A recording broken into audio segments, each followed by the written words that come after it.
નમસ્કાર, આજે આપણે પોપૈયાના પ્લોટ પર આવેલા છીએ. તો જોઈએ તો પોપૈયાનો પ્લોટ એકદમ સરસ હેલ્ધી ઊભો છે. અત્યારે તાપમાન વધવાથી થોડોક વાયરસનો એટેક આવે તો તેને માટેની થોડીક ટ્રીટમેન્ટ કરવી જરૂરી છે. નીચે ડ્રીપ પણ આપેલી છે, તો ડ્રીપથી પણ થોડુંક ખાતર અને ગ્રોથ થાય એવું જોવું જોઈએ.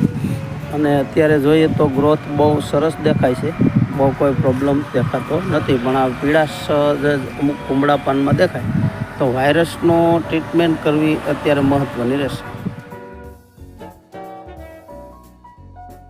વિઝિટમાં આવેલા છીએ તો જોઈએ તો પોપૈયા એકદમ વ્યવસ્થિત છે. આની અંદર જે નરનો વધારો હોય તો તેનું નિરાકરણ કરવું જરૂરી. અને વાયરસના હિસાબે તાપમાન વધવાથી વાયરસ થોડોક વધારે છે તો તેનું પણ થોડીક ટ્રીટમેન્ટ કરવી જરૂરી રહેશે.